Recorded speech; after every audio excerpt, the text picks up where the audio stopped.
Great view, right? I love coming here by myself. Wow, it's beautiful! You're making me want to cry. Oh no, what do we do? Please don't cry! I was an expression, okay? A figure of speech. I'm just...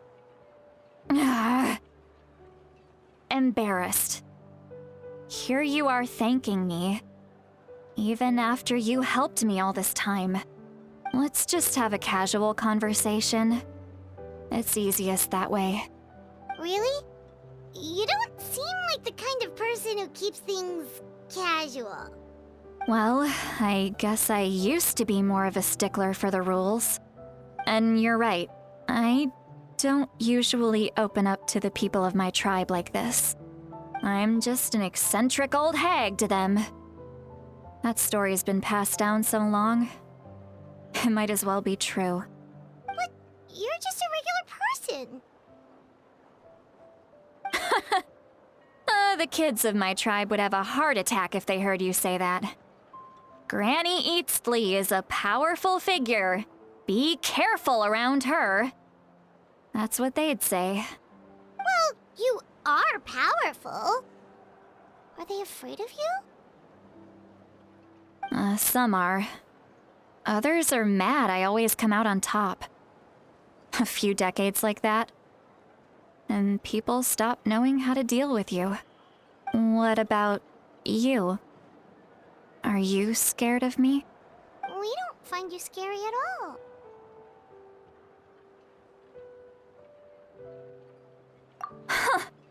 That's because you're not from my tribe. You don't know how many delusions of grandeur I've destroyed just by existing. I make people realize that no matter how hard they work, they'll never become a living legend like me. Oh, not to brag or anything. Maybe it's hard to believe.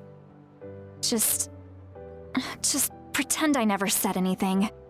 We believe you. Shilonen has full faith in your abilities, and Ororon didn't seem scared of you. He thinks of you as his granny, right? Yes, but Ororon's a special case. Mawika already told you about her plan. And you've given so much help to Ororon and me. You deserve to learn the full truth. Ororon's not like other people. As I mentioned, he was abandoned as a child. The reason being, his soul is incomplete. The Masters of the Nightwind view this as a bad omen, capable of bringing about illness and misfortune. No one knows who his parents were. He was just left on a rock in the wilderness. It's a miracle he wasn't devoured by some wild beast. The Masters of the Nightwind believe they can see human souls, and in Ororon's incomplete soul, they saw a possibility for Natlan. A possibility to turn Ororon into a vessel for lost souls. The ceremony would allow lost souls to gather within him. Ororon would then be sent to the Night Kingdom to return the souls to their rightful place, strengthening the ley lines and completing the ceremony. Wait, that doesn't sound right. Now you see the problem. When damage occurs to the Night Kingdom, the souls held within disperse and remain adrift, unable to find a way back to the ley lines. This loss of souls damages the Night Kingdom even further. The ceremony can send back countless souls at once, which would benefit the Night Kingdom and the souls themselves. Of course, the vessel, Ororon, would be sacrificed in the process. I wasn't surprised the chief at the time came up with the plan. The ley lines were already in a terrible state. A suitable candidate for the ceremony appears, and now you have the chance to make things better. Of course you're going to take it.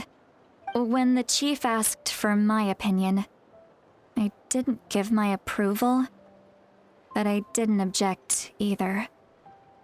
So they went ahead with the ceremony.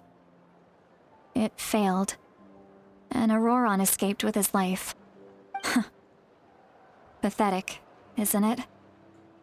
By not objecting, I basically gave them the go-ahead. Maybe they didn't have my explicit approval, but it's not like I did the right thing. If the ceremony was successful, Ororon would probably be dead. Of course, in my tribe, death is rarely something to fear. But what kind of message would we be sending by sentencing a newborn to death? By using a human life as a tool? It's not right. So, when I learned the ceremony had failed, I was ashamed by my inaction, and absolutely relieved by the result. The plan was never a secret. Or, I guess I should say, there was no point to keeping it a secret. A simple investigation from Ororon would reveal everything. Everyone thought he would be happy he survived, and he never really said anything to the contrary. But just as I was about to put all of it behind me, he asks this question. Would Natlan have been saved if the ceremony succeeded? Wait, but it's not his fault. He knows that, but he still feels guilty. Ororon has a strong ability to perceive souls, more than any of us. He understands just how dire the situation with ley lines has become. Maybe he chose to work with the Fatui because he still thinks he owes a debt to Natlan. I can only imagine what they told him. Traveler, didn't the captain say he found a way to solve the crisis? Maybe that's what brought Ororon into this. Anyway, we can't just let things go on like this. We have to convince him to come back! You don't look so good, Chitlali. Maybe you should head back and get some sleep. Probably drank too much. It's okay. The fresh air is doing me good. Okay. Forget that. I need to go home. I hit it a little too hard. You've helped me so much already. How do I even begin to thank you? Hey, we're friends, aren't we? Besides, you already said you owe us a favor, so you don't need to worry about us. Good point.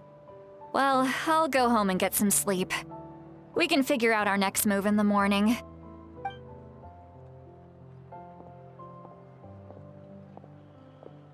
Friends. I like the sound of that.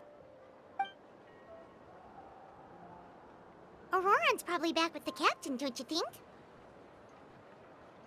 You mean about the backup plan? Do you really believe what the captain told us? Yeah, you're right. We should just go to her directly. But she's probably asleep. We can find her first thing in the morning. For now, let's... go to bed.